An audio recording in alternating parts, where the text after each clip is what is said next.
Namaste, my dear brothers and sisters. The love and blessings of the Mother and Sri Aurobindo to all of you from Sri Aurobindo Ashram Delhi branch. Now, today's session is in this third module of the series of courses on the yoga, the third class. And I do hope it doesn't end up being a third class. The title is Health and Disease. We'll try to understand the concept of health and disease, just get introduced to it. We consider disease to be the opposite of health, and that is one way of looking at it. But if you go into the word disease itself, it is dis plus ease. That is not feeling easy. Now, feeling easy is something rather enigmatic. There is a humorous but a very meaningful sentence that Sidney Smith once said. He said, I have gout, asthma, and 7 other maladies, but otherwise I'm quite all right. So the number of diseases one has doesn't necessarily mean that the person will be not at ease. Person can have a number of diseases and yet be at ease. On the other hand, doctors also find patients who come to them with many complaints, but then all examination and investigation turns out to be negative. And the doctor tells him there's nothing wrong with you. But the fact is something is wrong, because so long as the patient is miserable, there is something wrong with the patient. But all the same, the doctor can't easily pinpoint, and very often in such cases, it is some underlying psychological distress which is giving physical symptoms. So the person is not at ease, although the person really has no major, significant, or demonstrable physical problem. But the symptoms are all the same physical. So that can also happen. So disease is something enigmatic, because it's just basically feeling not at ease. But all the same, there are some diseases which are very obvious. For example, if a person has fever, 102 degrees Fahrenheit, then the person may be able to put himself at ease, but all the same, there is a disease which has to be taken care of. His being at ease helps in recovery, but all the same, there is a disease that is there. So with this little introduction, let's go to the digital board. The other day, we were talking about the fact that we basically evolved from the organisms which came first on Earth, and these organisms were made up of just one cell, and this cell could perform all the functions such as ingestion of food and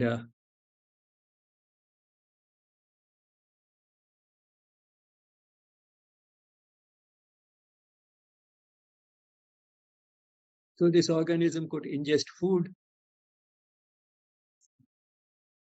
use this food with the help of oxygen which was dissolved in the surrounding water to get energy, and it could dump its waste products into its surroundings, waste products such as carbon dioxide and ammonia. And in that vast sea or ocean, this little amoeba taking a little of food and oxygen or dumping a little of carbon dioxide or ammonia did not make much difference. And the surroundings were also wet, warm, and salty. So it is under these conditions that life evolved, and we continue to need the same sort of conditions for each cell in our body to be able to stay alive. However, we don't live in the sea, we live on land, and our body is made up of not one, but trillions of cells.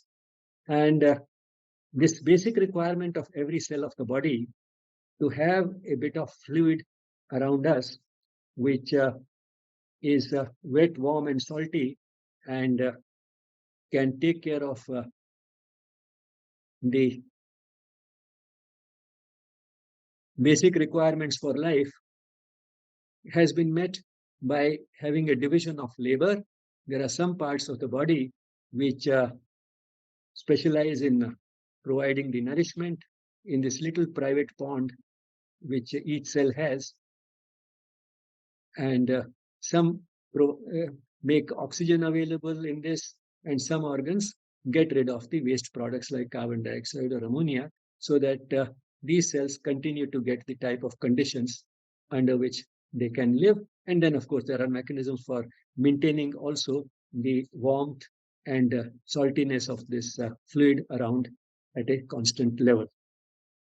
Now, the fact that this remains constant has been called by Claude Bernard the constancy of the internal environment, and by Walter Cannon a few decades later, homeostasis.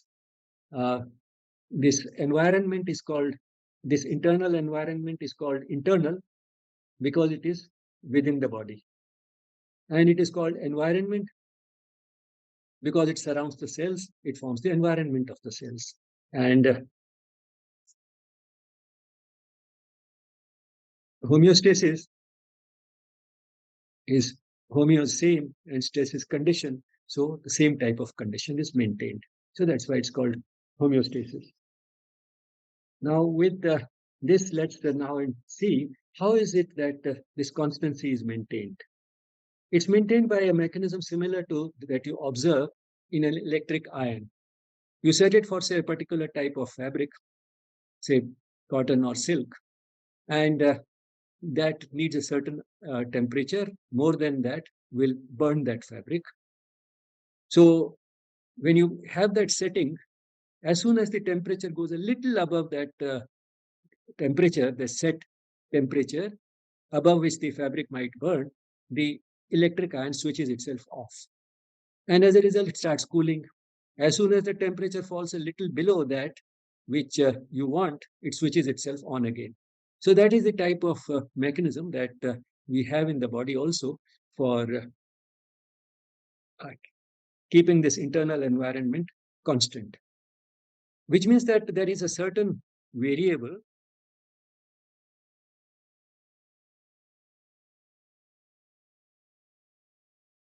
which has to be kept constant.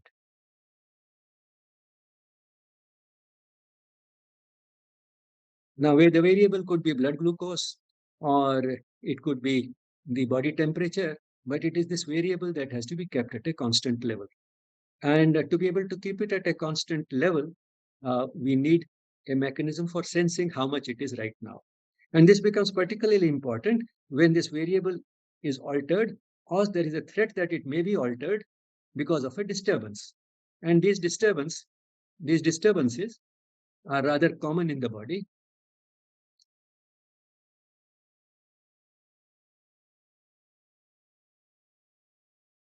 So this disturbance disturbs the variable, and the news about this disturbance is fed to certain structures which have specialized in sensing this change. And this is the feedback. This feedback is about the current value of the variable. That is, how much is it right now? How much is the blood sugar? What is the temperature right now? And this disturbance might have changed it to a level which is not that we really want. We want the level to stay constant, which is optimum for cellular function. This disturbance has altered it. It is no longer what we actually want. Now, this is the feedback that is provided to a processing unit.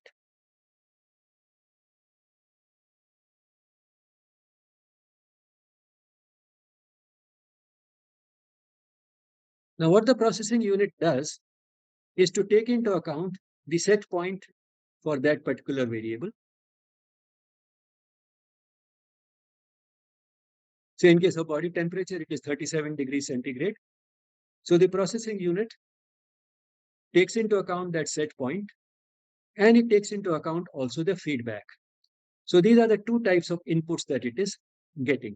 And what it does is to find out the difference between the set point and the current value of the variable, which is being fed from this feedback. So it finds out the difference between the current value and the set point. And the difference is called the error. So this is the error. Now, this processing unit also has mechanisms for deciding that if this is the type of error, which variable has been affected, then what are the places in the body which need to alter their activity so that this error can be corrected. And this is then fed, that is the output of this processing unit, to the effector organs.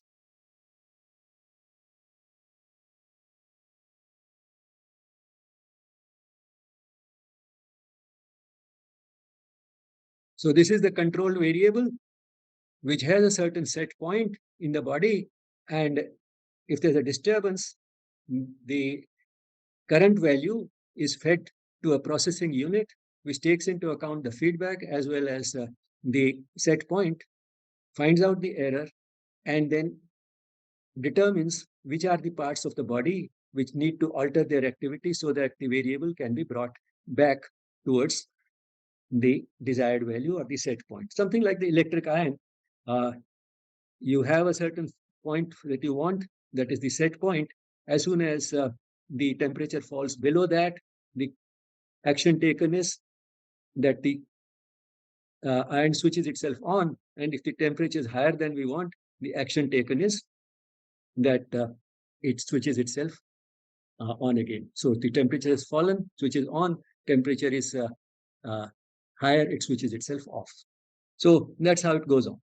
And there is obviously some sort of a simple processing unit within the electric iron that is doing that, monitoring the temperature and comparing it with the set point, and then taking appropriate action in terms of the iron getting switched on or off. Now let's assume that the blood pressure is the blood level of glucose.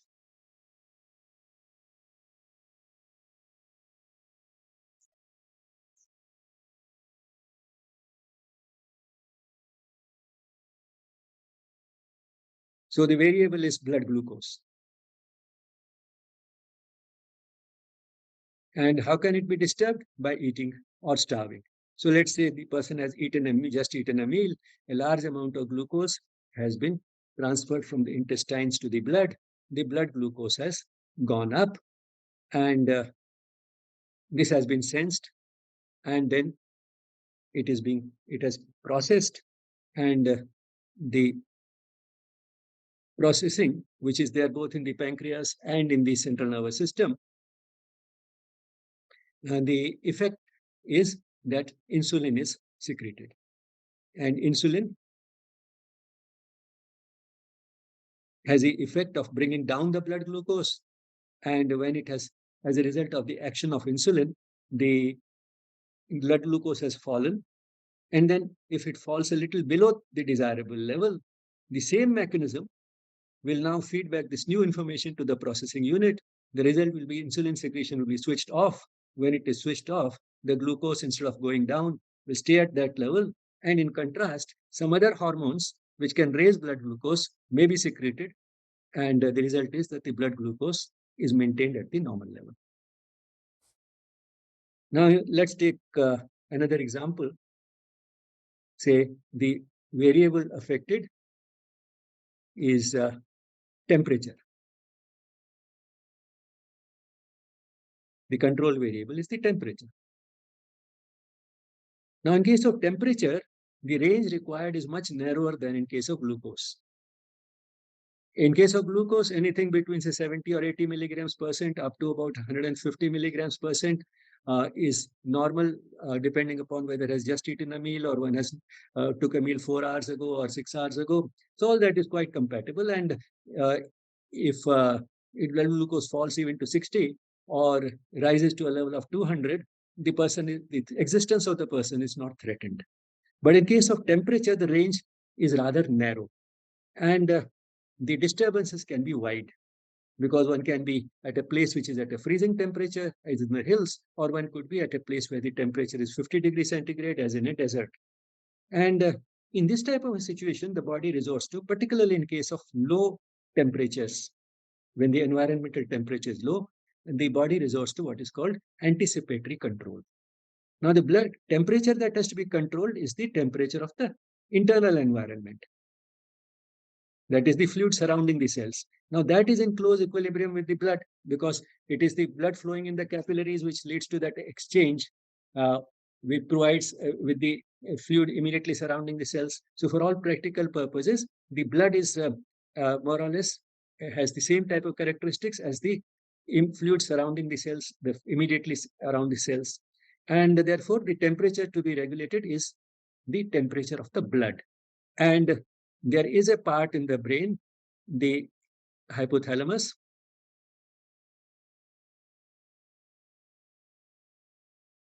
which senses the blood temperature. But then suppose a person has gone to a place where the temperature around is freezing. If we wait for the temperature to fall to 36 or 35 from 37, then the correction that is applied might take some time to take its effect. And in the meantime, the temperature may fall so much that the person becomes very inactive. Or in case of heat, it may threaten the very existence itself. Low temperature doesn't kill, but makes the person extremely inactive. And in case of people who have been exposed to, say, freezing temperature for a very long time and could not regulate the body temperature, the person becomes stiff and cold. But so for all practical purposes, the person looks dead, but actually the person is not dead. And when this person is rewarmed, the person can come alive. And therefore, the dictum in such cases, suppose somebody went to a mountain and there he was exposed to this, and he's found that after a few hours or overnight, he stays there, and then he's brought back in this stiff condition when the heart has stopped beating, and we feel for all practical purposes, the person seems to be dead. But then in such a situation, we don't declare the person dead unless he's dead and warm. So dead and cold is not the same as dying. So it's dead and warm. But at the same time, we don't want that sort of a thing to happen as a routine. And therefore, what nature has done is that the uh, action is taken in anticipation that such a thing might happen. Now, how can that be? Because we can't wait for the temperature of the blood itself to fall and this part of the brain to sense it. So what happens in this case is that the skin itself provides the feedback, because the skin is exposed immediately to that temperature, and there are temperature receptors in the skin. That is how we can feel when we touch something, whether it is cold or hot. And these skin receptors also provide the feedback, and they provide the feedback naturally much before the blood temperature has fallen. So the skin temperature receptors start providing this feedback to the brain, and the result is action which increases heat conservation and increases heat production. So heat conservation is increased or heat loss is decreased by constricting the blood vessels in the skin, because if the skin gets very little blood flow, it doesn't remain warm. And if it is cold skin, that cold skin will not lose much heat to the surroundings. And that's how this cold skin now protects the person. So blood flow has fallen. The skin being cold doesn't matter. What matters is the temperature of the blood. So heat loss has been reduced. Heat is conserved. Extra heat is also produced by shivering. The person starts shivering. So this apparently useless muscular activity generates heat. So the result is that the temperature is maintained as a result of this. So the person shivers. But suppose the person is exposed to a place where the temperature is high. Again, before the blood temperature has really gone up significantly, this is fed by this receptor of the skin. The blood temperature might also in such situations go up a little bit, and the result is action is taken to increase heat loss from the body. And this happens as a result of the blood vessels in the skin, that is the blood flow to the skin increasing, the blood vessels open up, and the skin becomes warm, and this warm skin now starts losing heat to the surroundings. But more important than that, as soon as the temperature has gone beyond a certain point, we find that another action taken is that the person starts sweating. So information is conveyed to the sweat glands, and the result is that skin becomes wet, and this water from the wet skin evaporates. And in the process of evaporating or drying up, it needs heat. To dry up water, we need heat. So to dry up water from the surface of the skin, also we need heat. Where does this heat come from? From the body. So the body loses heat, as the sweat dries up. And that's how, by losing heat, the person's body temperature starts coming down, which means that it is maintained in spite of the tendency for it to rise because the surrounding temperature is high. Now let's look at how we can understand the process of fever in this light. Now, normally the set point is 37 degrees. As a result of an infection, the person's set point has now gone to, say, 40 degrees centigrade. So from 37, which is normal, it has gone to 40. So the infection has raised the set point to 40, but the temperature of the blood is still 37. So how will this feedback that the body temperature is 37 and the brain comparing it to the set point, how will it respond? It will respond as if it is cold, because compared to the set temperature 40, 37 is also cold. And therefore, what happens is the person starts shivering. As a result of the shivering, the temperature starts going up. And that's why in the early phases of the fever, the person may say, I'm feeling extremely cold. Give me a blanket. Even if it is the month of June, it's peak summer, and the person asks for a blanket. Because the body mechanisms are behaving as if it is cold. It is cold because 37 is cold as compared to this new set point because of the infection. So the person shivers. After some time, the temperature has risen to 40. Now the set point is the same as the body temperature. The person stops shivering. After a few days, the infection gets all right, generally as a result of the defense mechanisms of the body itself. The immune system takes care of the infection is gone, the set point is once again brought back to 37. But the person's body temperature has still not come down. His blood temperature has still not come down. The set point has been reset because now the infection is gone. But the body temperature is still above that. So now how will the processing unit behave? As if it is now hot, because the temperature of the body is hot as compared to the set point of 37. And therefore, how does the person respond? The person responds by sweating. And that's why we find that when the person is recovering from fever, the person actually starts sweating. When the temperature has come down to the normal temperature, 37, the sweating stops. So you find that disease is nothing but a deviation from normal, and we can understand it in terms of the mechanisms which operate in health. The same mechanisms come into play to take care of disease, and therefore really you can't separate the understanding of health from disease.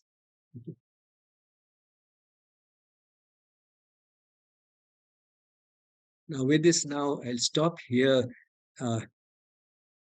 this sharing, and now we'll share some slides.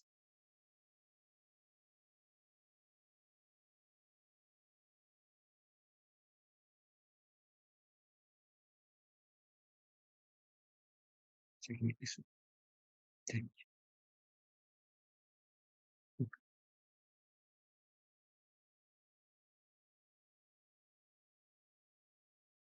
So topic is Introduction to Health Sciences.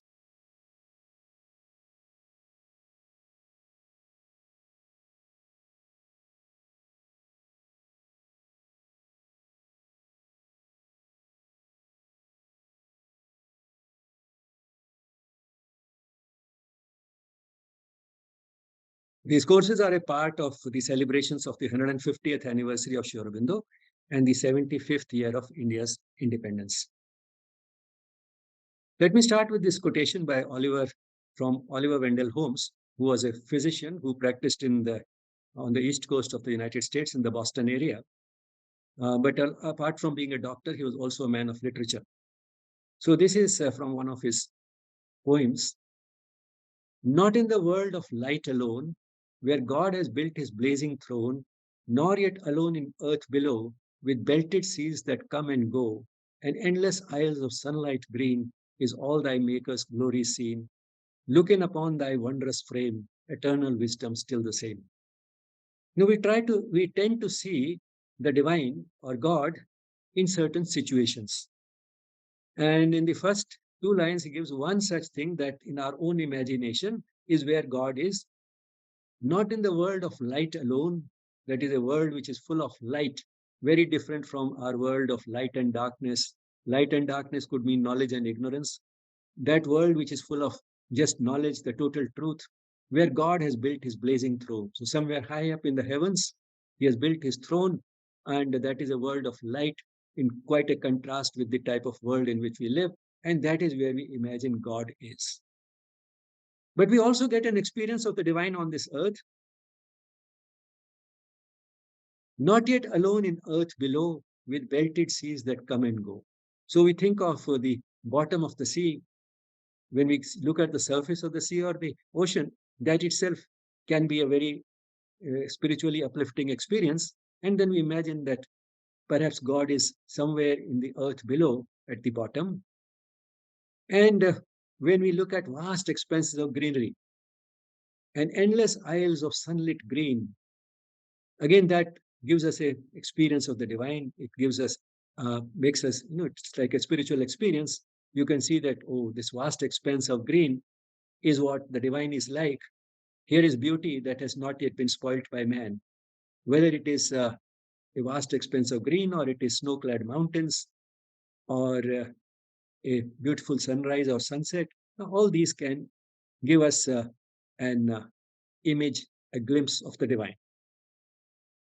So we see the divine in the somewhere high up in the heavens, or at the bottom of the sea, or in this type of sceneries, greenery, the snow-clad mountains, etc.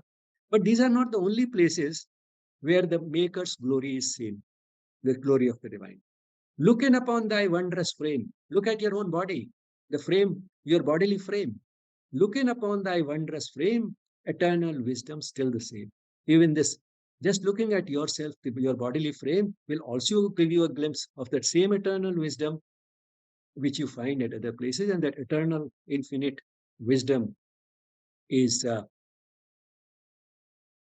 something which is packed into your wonderful frame, into this beautiful machine, the human machine, which is much more than a machine, which is an expression of this eternal wisdom, a partial expression of it, but an expression of the same eternal wisdom, which you visualize somewhere high up in the sky, at the bottom of the sea, or in a vast expanse of green. Not in the world of light alone, where God has built his blazing throne, nor yet alone in earth below, with belted seas that come and go, and endless aisles of sunlit green, is all thy Maker's glory seen. Looking upon thy wondrous frame, eternal wisdom still the same.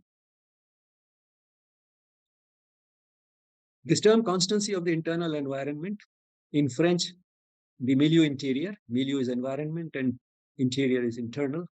So constancy of the internal environment was coined by Claude Bernard, who was a 19th century physiologist. And those days, there was hardly any distinction between a physiologist and a physician.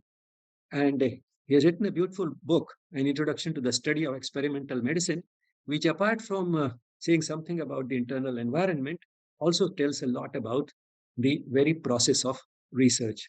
So he was also a man of literature. It's a beautifully written book, and English translations are available. And a few decades later, an American physiologist, Walter Cannon, coined the term homeostasis, and his best known book is The Wisdom of the Body, where again, you can see he has talked about that eternal wisdom packed into this finite body, infinite wisdom in the finite body. But then he was also a man of literature, apart from being a physiologist. He has written several other books, and including one which again gives us a very good idea of the very process of research in an interesting way, which laced with a lot of anecdotes, etc. It reads like a novel, and that is The Way of an Investigator. That's another beautiful book by Walter Cannon. Now, let's turn to the concept of health and disease. So that was an introduction to the introduction to health sciences. And we have already exhausted about half an hour. So what are health and disease? Now, looked at in terms of what we have been talking since the morning today and in some previous classes, health is homeostasis, that is maintaining this constancy of the internal environment. That is the environment which is inside the body, but outside the cells. surrounding the cells that remains constant in terms of its temperature and warmth and wetness and saltiness, and has a good supply available of food and oxygen, and into which waste products can be dumped, but they don't accumulate. So that is homeostasis. So the opposite of that, that is derangement of homeostasis, is what would lead to disease. So this is one way of looking at the process of health and disease.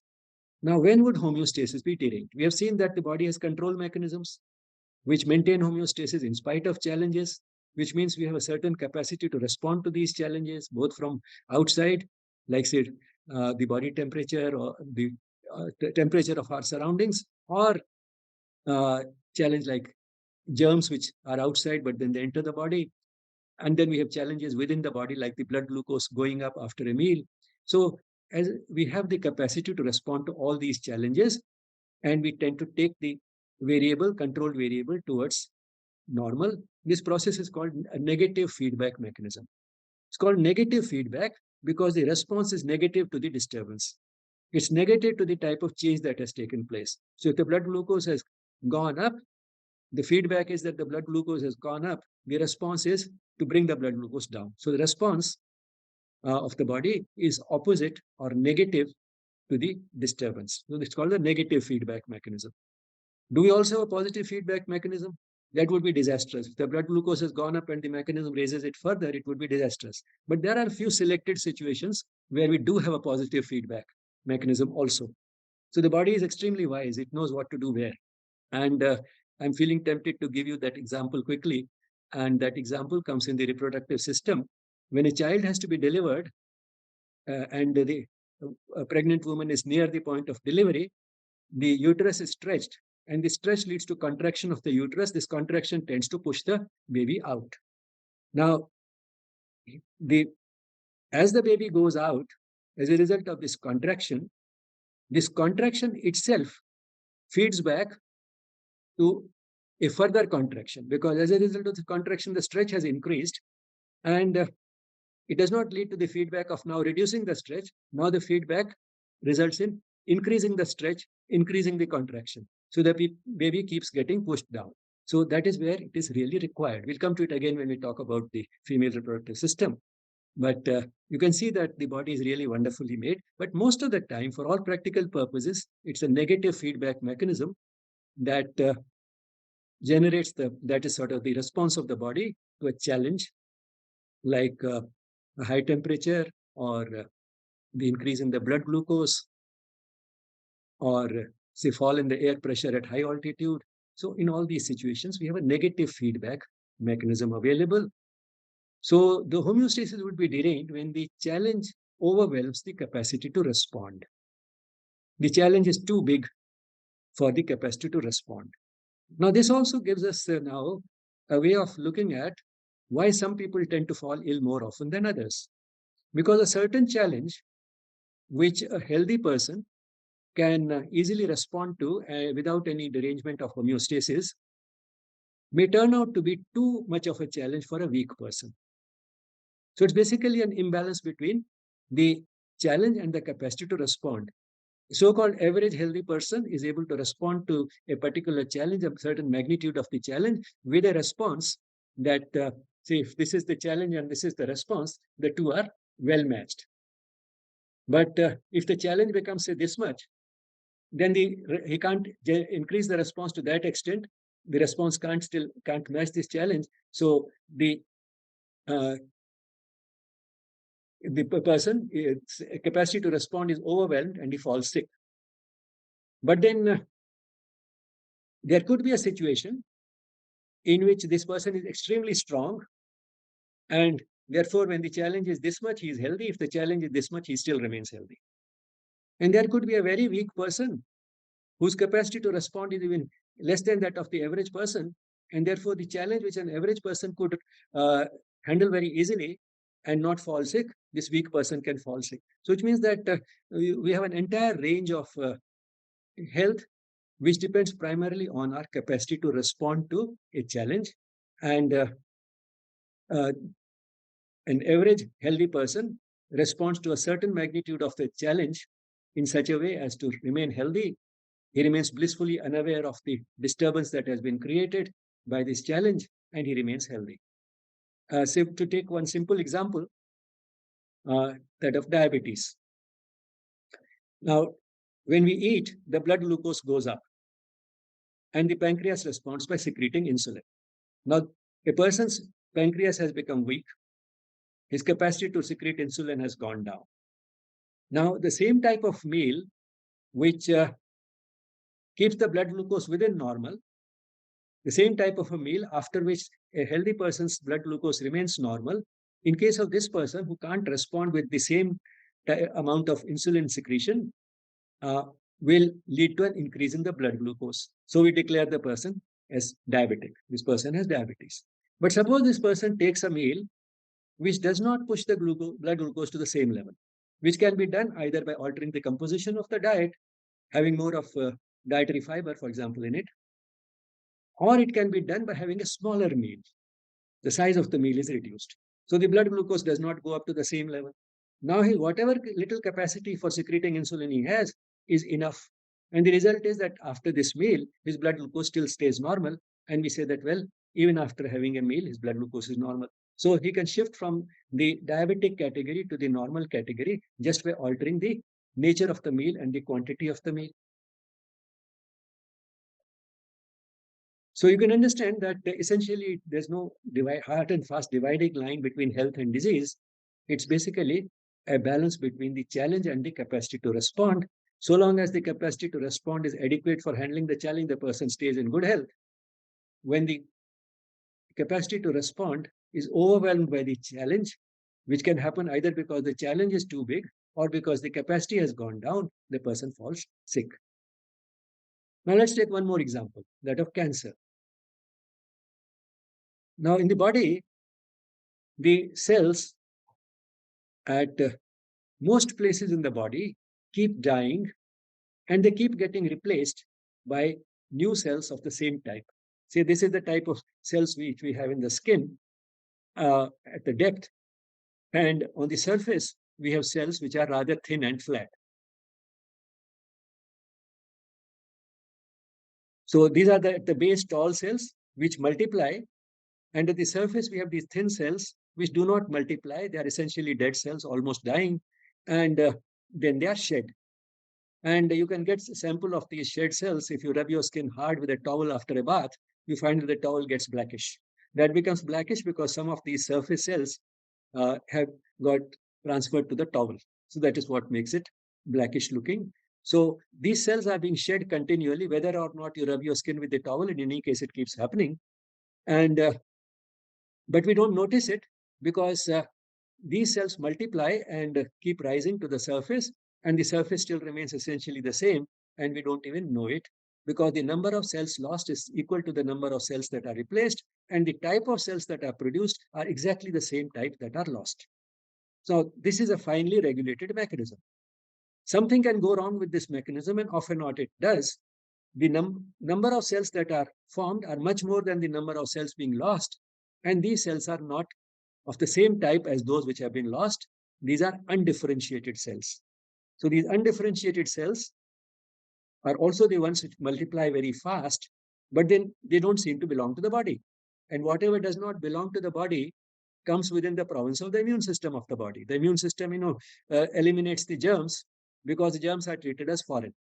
These cells don't seem to belong to the body. They are also treated as foreign, and the immune cells eliminate them.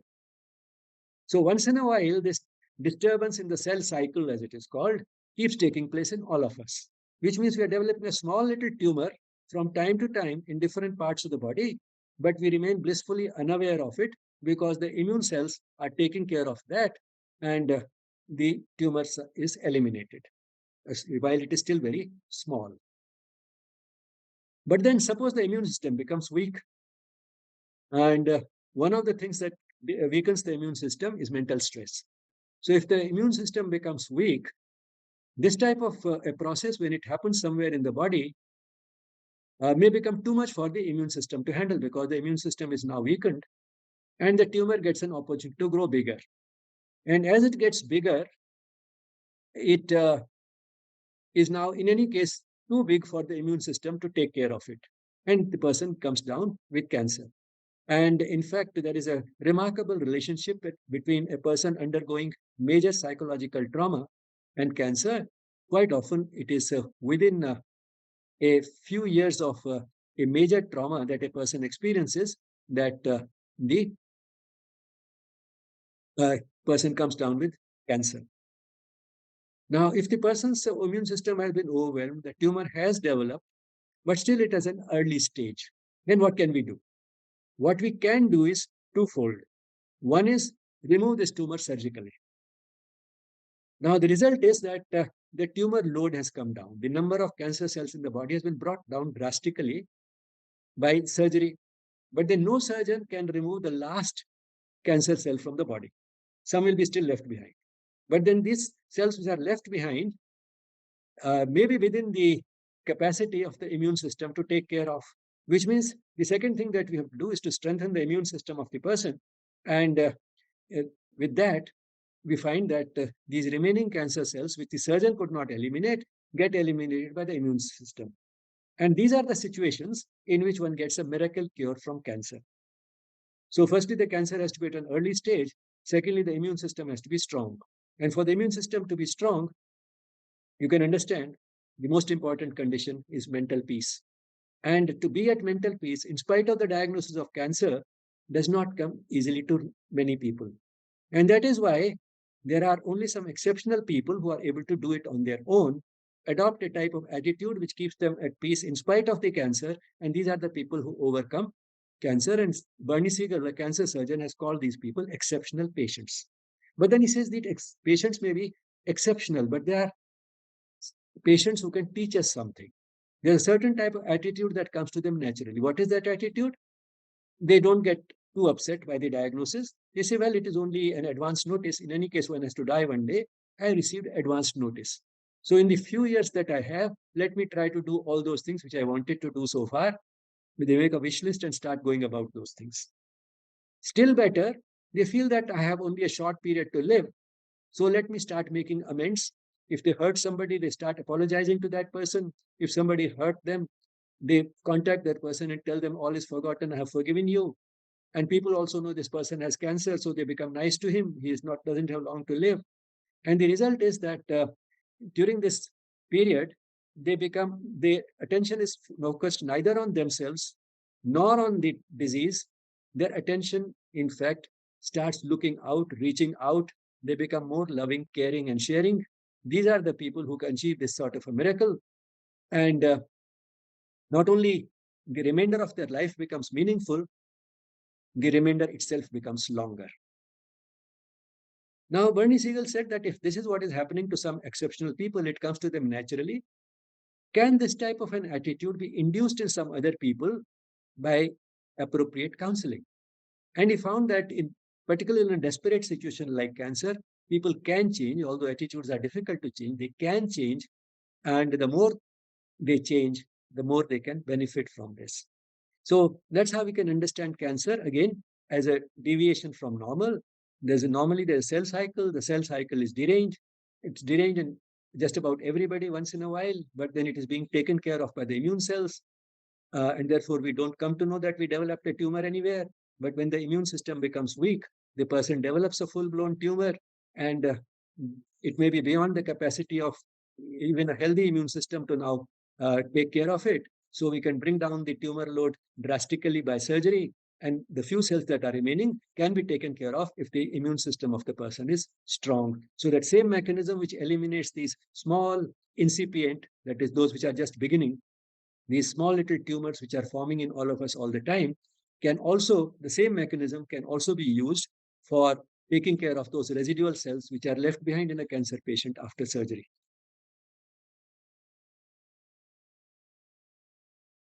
So we can see that the key to staying healthy is twofold: improve the capacity of the body to meet challenges and minimize the extent to which the body is challenged. Now let's look at both these one by one. One can improve the capacity of the body to meet challenges through a variety of approaches. Nutrition, that is eating the right type of food in the right quantity in the right way. All the three are important. What we eat, how much we eat, and how we eat. And we have talked about this in great detail in the previous module, yes.02. Then, just as it is important to put into the body the right type of food, it is also important not to put into the body anything that can be harmful, like tobacco or alcohol. So, no harmful substances to be introduced into the body. The third is moderate amount of regular physical activity, and yogic practices are far better than many other common exercises, but any type of exercise is better than no exercise at all. Again, what those yogic practices are, how they can be done, and why they are better than ordinary sports, games, and sports, that also again we have talked in the previous modules, particularly yes.01. And sleep, again, like food, when we sleep, how long we sleep, and how we sleep, all are important. And uh, we will have some occasion to talk about sleep in greater detail in this module and again in the next module, yes.04, when we talk about lifestyle diseases. So, in fact, chronic sleep deprivation, that is, people voluntarily giving up the amount of sleep that they are taking. So, chronic voluntary sleep deprivation is emerging as a major risk factor for lifestyle diseases. And one of the manifestations of this inadequate, poor quality sleep is the decline in the function of the immune system. And then, last but not least, being mentally at peace improves the capacity of the body to meet challenges. And this is something which is more difficult to achieve and also underestimated in its importance. We tend to give far greater importance to things like food, smoking, drinking, exercise, and even sleep. But we feel mental peace, well, that is also one of the factors. But we don't realize that that, in fact, is the most important factor that influences our immune system. It, in fact, can override the effect of a few adverse physical factors. Because when it comes to physical factors, we are all making mistakes. Sometimes because of ignorance, we don't know what is the best way to eat. We don't know what type of exercise will be best for us. We may not have time for eating well or exercising. So we are all making mistakes either because of ignorance or because of the compulsions of daily life, which make it difficult for us to even do what we know, to put into practice what we know about eating and exercise and so on, and even sleep. We know we should be sleeping the right amount, but then when there is so much work to do and there's so much of keeping up with the social contacts and so on, and the result is that we voluntarily give up sleep. So, in comes to physical factors, we may be making mistakes, but to a large extent, it can be compensated by if the person is mentally at peace. Doesn't mean that we should not take care of the physical factors. Uh, that should be done to the extent possible. But then we should not neglect mental peace as a minor factor. The second prong of the uh, prevention of disease or staying healthy, minimize the extent to which the body is challenged. Firstly, minimize the entry of harmful substances, like say germs. So don't be in an environment where there are plenty of germs. Naturally, one can't go very close to a patient and expose oneself when the person is coughing. Uh, that would be inviting a respiratory infection. One may not fall sick if the capacity to meet the challenge is good, as happened in case of the COVID. Everybody did not get COVID, but all the same, we did try to use masks so that when a person speaks or coughs, it doesn't straight away go to the person who is sitting in front of you. So minimize the entry of harmful substances like germs or the pollutants. So reduce environmental pollution. So minimize the entry of harmful, or in case of a person who has allergy to pollen grains, avoid the entry of pollen grains into the body, into the nose. So minimize the entry of harmful substances. Secondly, avoid overuse of any part of the body, like say trying to carry 100 kilo weight on the back. Now that is an obvious overuse of the back. The back is not designed to carry that sort of a heavy load. Avoid misuse. For example, excessive screen time, that is misuse of the eyes. Trying to read in very dim light, that is a misuse of the eyes. Trying to read in a poor posture, that is misuse of the eyes. So avoid overuse and misuse of any part of the body and avoid abuse of any part of the body. For example, do not abuse the liver by taking alcohol and do not abuse the lungs by smoking. So by minimizing the entry of what is harmful and avoiding overuse, misuse, and abuse of different parts of the body, one can minimize the extent to which the body is challenged. So we couple this with the improving the capacity of the body to meet challenges, and we improve our chances enormously of staying healthy. So this is one way of looking at health and disease. Now let's look at the Ayurvedic view of health. One of the most often quoted shlokas from Shushruta Samhita is Samadosha Samagnischa Samadhatu Malah Kriya Prasanatmendriya Mana Swasth iti Abhidhiyate. Samadosha, that is balanced doshas or humors of the body. Samagnischa, that is Sama Agni. Agni is the digestive fire, the digestive capacity of the body. So digestive capacity, which is in a normal, balanced state. Samadhatu. Dhatu is tissues. Different tissues of the body being balanced, being in a good shape. And this is generally written along with Malah Kriya. Samadhatu Malah Kriya. Sama applies to also to the Malah Kriya. Malah Kriya is, Mala is what is dirty. That is excretory products. So proper normal excretion of the waste products like urine and feces. So samadosha, samagnischa, samadhatu, malah kriya, prasanatmendriya mana. That is, all these three should be prasanna. Atma prasanna, soul happy, and indriya is sensory organs. And in Ayurvedic literature, sensory organs doesn't just mean the five senses, eyes, ears, and nose, and so on. It includes a large number of other senses as well as the motor organs, what we call in modern science motor organs, that is those which act like, say, the muscles and glands. So that way, essentially, it covers the whole body. So we can say a happy soul in a happy body. And mana is mind. So a happy soul in a happy body and happy mind. So one who has all these characteristics, that is, his humors are in balance, his digestive fire is good, his tissues are in a good shape, his excretory products are being eliminated normally, and who is happy in his soul, body, and mind. Swastha iti abhidhiyate. Such a person is called healthy. Such a person is said to be in good health. Now, this, as you can see, looks at health in a much more holistic manner than the modern science till recently tended to do. Now it is expanding in the same direction, but all the same, this is traditional knowledge of several thousand years old, at least 5,000 years old, because we have the early beginnings of this knowledge in one of the Vedas, the Atharva Veda.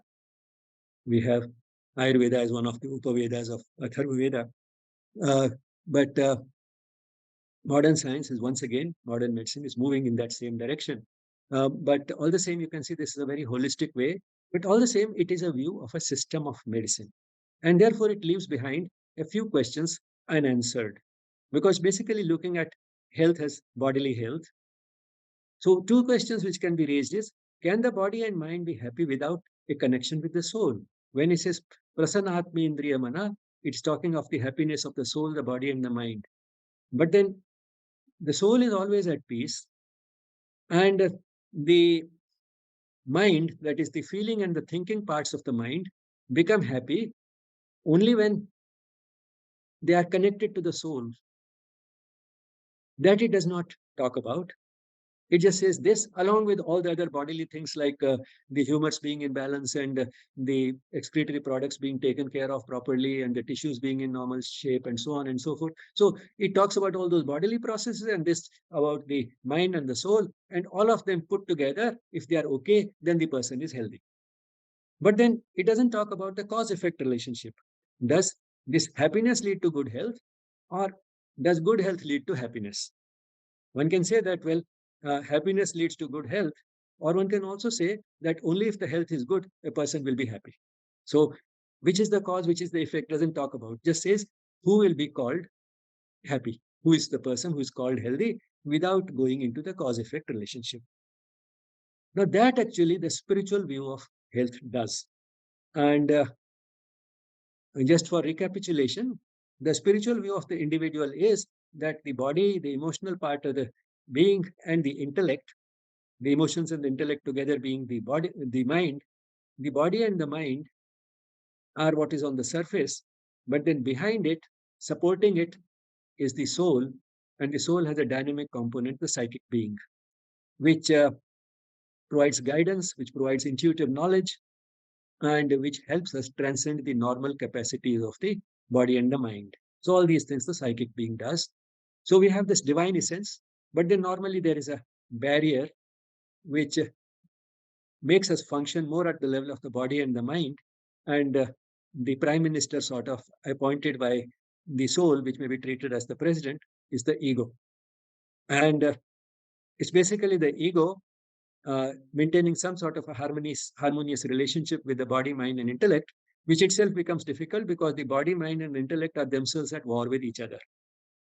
The body might be lazy, but the person might have a strong passion to do something, or the person body might be in good shape, but the person might feel lazy, so it's just a feeling. Doesn't feel like going for don't feel like going for a walk. The body is strong enough to go for a walk. Or the intellect says that smoking is bad, but the emotional part of the being says I enjoy it, and the poor body is ignored. The body doesn't respond to it well, but then that is ignored. So these members of the different parts of the being are themselves at war with each other. On top of that, they are catering to the demands, the uh, unending demands of the ego, and the result is that we are in a state of perpetual disharmony. And it is this disharmony that is the basic cause of disease from the spiritual point of view. So, what is the solution? The solution is that although there's a barrier, that barrier can be weakened and can eventually disappear. And that is when the soul can illumine the functions of the body, the emotional part of the being, and the intellect. And the soul being perfect, when that illumines the action of these surface parts of the being, there is no war between them because they're all responding to the wisest voice available in the body. And that is, what that bhajan which you heard in the beginning was about, that my Chetana becoming yours, uh, dissolving in yours, and yours, the divine, the consciousness of the divine resides within us in our soul. So when that is the consciousness into which the consciousness of the body, mind, and intellect dissolves, so that they behave as one unit, that is when we are in that harmony, which can be is healthy. Of course, this is not a one-time event; it's a process. But the every step in that process takes us a little bit closer to that ultimate harmony, and has commensurate benefits in the form of byproducts. As that barrier becomes weaker, we start getting also healthier and happier.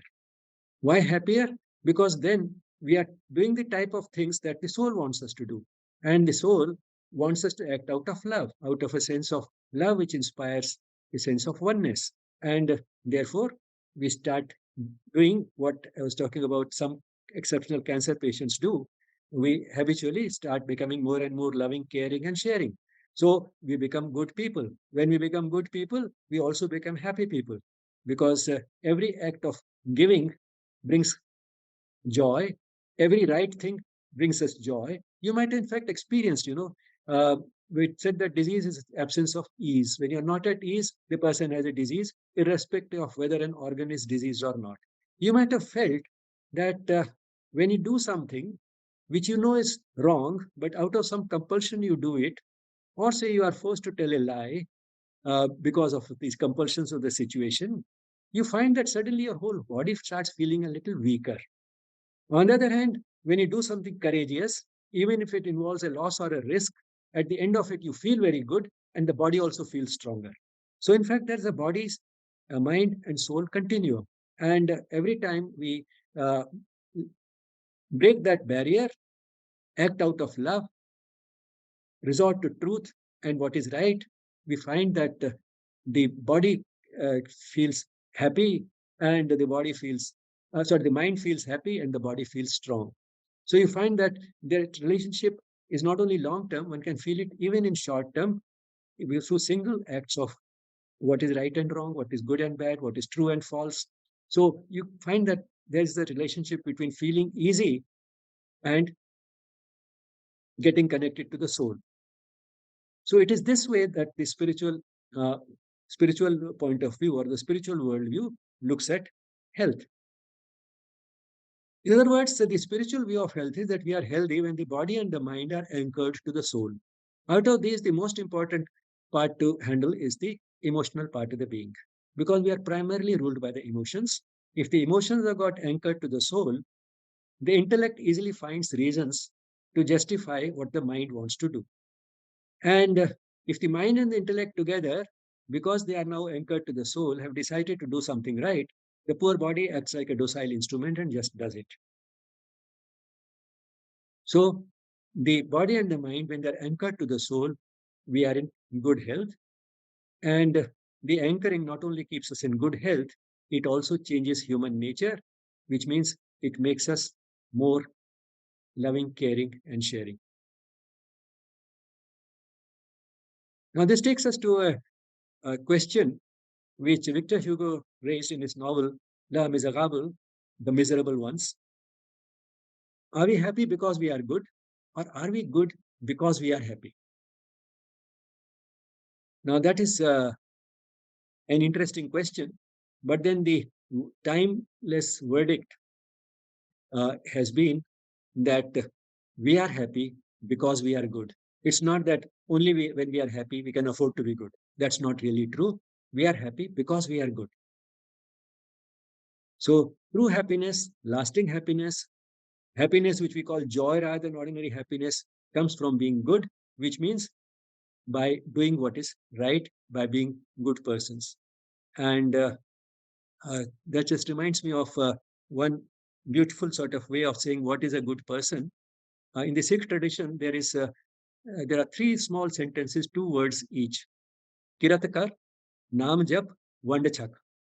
Kiratakar, that is, do the right actions, which means do the type of actions which would help somebody. Naam Jap, chant the name of the Lord, which means remain aware of the divine.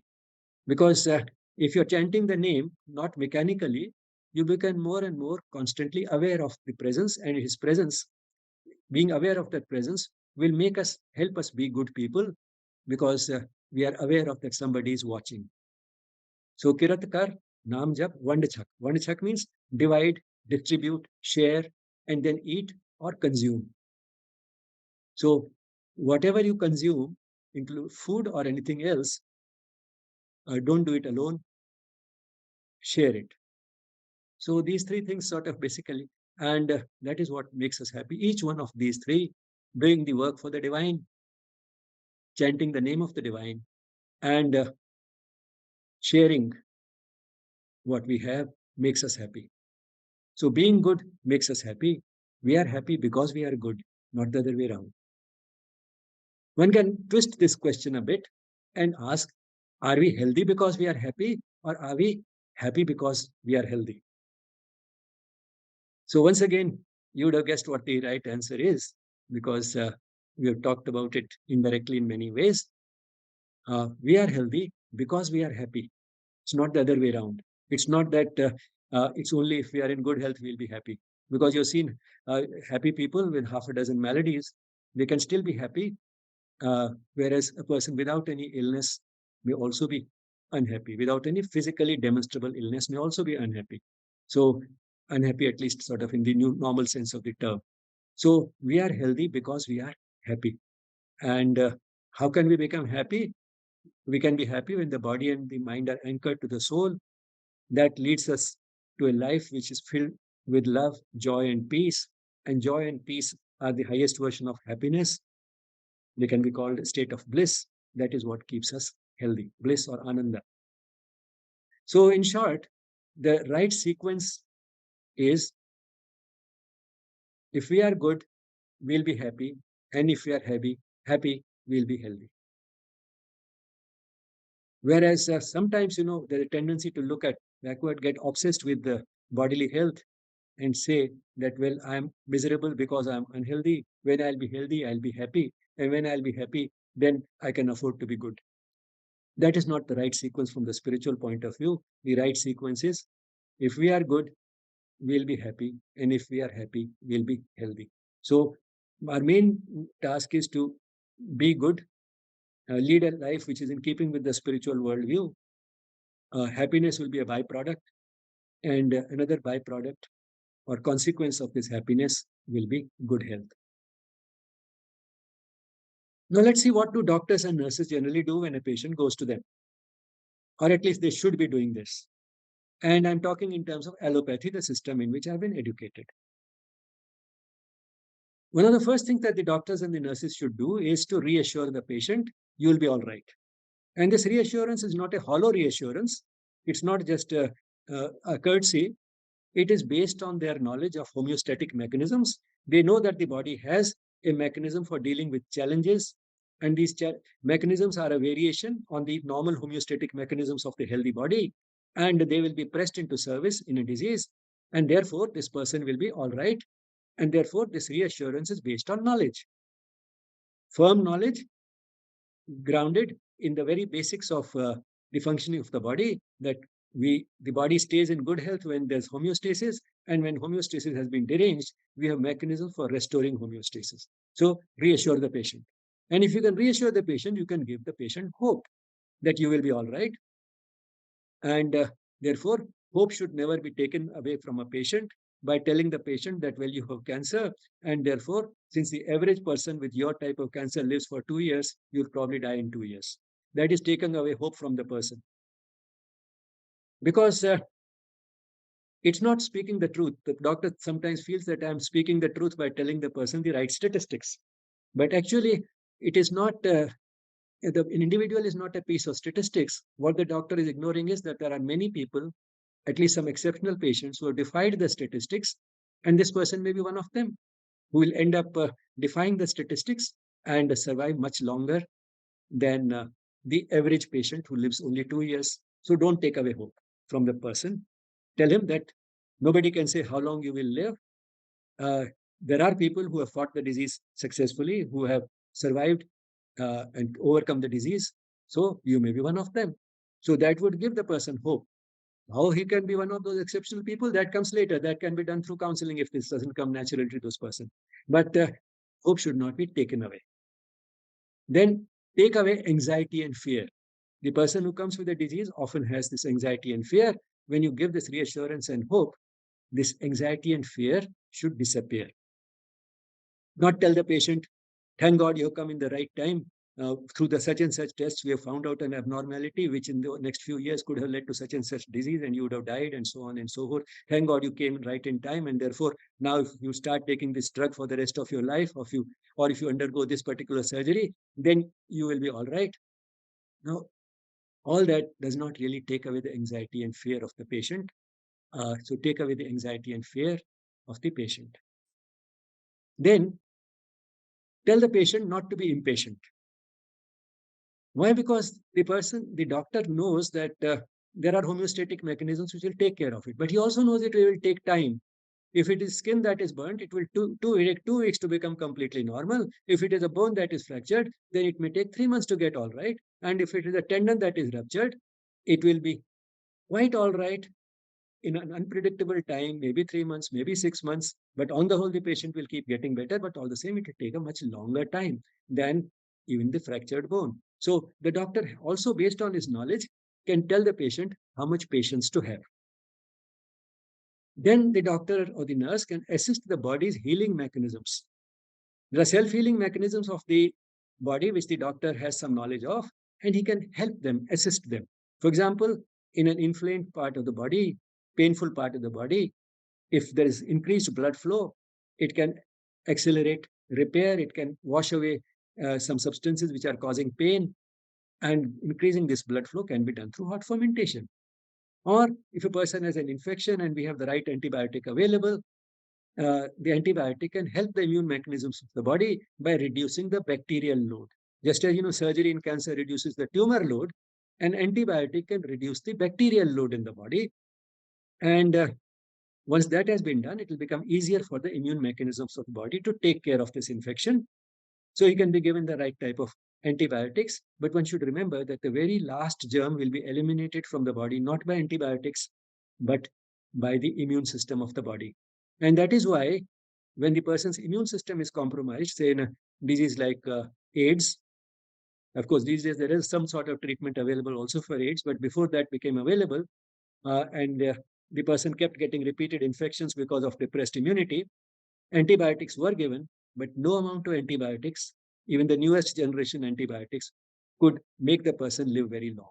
Because the very last germ has to be eliminated from the body only by the immune system of the body, not by antibiotics. The antibiotics are only assisting the body's healing mechanisms, they're assisting the body's immune system. That's what the antibiotics are doing. Then another thing that doctors and nurses do is to compensate for deficiencies in the body. There may be a dietary deficiency, say there may be an iron deficiency anemia, give iron. Or there may be an endocrine deficiency. The thyroid is not secreting enough hormone, give thyroxine by a pill. The person is not secreting enough insulin, give insulin or something which can work like insulin. So we compensate for deficiencies in the body. And another thing which one can do is to replace losses. A person has lost a large amount of fluid and salts as a result of diarrhea or vomiting or both. We replace those. So these are some of the things which a doctor or nurse can do. And this happens in allopathy. And you can see that none of these is working against nature. Now, there's a common misconception. Allopathy is bad because it works against nature. Allopathy does not work against nature. It works in cooperation with nature. It helps nature. It does not work against nature. No system of medicine can afford to work against nature. So, doctors and nurses in allopathy work with nature, not against it. No system of medicine can, in fact, afford to work against nature. So, in that sense, every system is a naturopathy. Now, here is some suggested reading. This is a book that has been around for now more than 30 years. The latest edition is the 2018 edition, The Human Machine, How to Prevent Breakdowns. It is addressed to the general public. And the 2018 edition is available in the bookshop of the ashram. If it is not, it can be made available easily. And if you are not in Delhi, you can't visit the ashram. If you inform us by email, it can be sent to you by courier. This is for the general public. Those of you who have some medical knowledge and want something more, there are two other books. Fundamentals of Physiology, which was written initially for nursing students, but then it has been found very useful also by medical students. So now we say it's for students of medicine, nursing, and allied subjects. Fundamentals of Physiology, it's about 400 pages, and Understanding Medical Physiology, which is about 1,000 pages. This is for both medical students, but it is being used more by teachers than students. So these are the two books, both published by J.P. Brothers, who are among the more prominent medical publishers in India. And they have an international presence. They have made available these books as e-books. If you want a hard copy, you can probably get it direct from the publishers. They will courier it to you. If you have any difficulty, you can let us know. And then something very welcome has started happening in the world. Just as you have a lot of information available completely free on Wikipedia, from the same group, now you have wiki books available. And they are available to anybody completely free of charge. There's a book on anatomy, there's a book on physiology. I haven't read them, but I'm reasonably sure they'll be good quality books. And they are developing more and more books on health sciences. These are the links that you have available here. They are making more and more. So this sort of health science books is a work in progress. And then there's this wonderful person, Dr. John Campbell, who is a British nurse to start with. His basic qualification is nursing, but he's done a PhD, and he has written books, and he's also a very successful YouTuber. And in fact, it was during the COVID crisis that he came up with a large number of videos supported by data, and they got millions of views. So you'll easily discover him on the net. But then he has also made available at least two books. One is Notes for Nurses, Physiology Notes for Nurses, and this one is Pathophysiology Notes for Nurses. And these are books, again, which I'm sure, having heard a few of his videos, I can say will be very good books.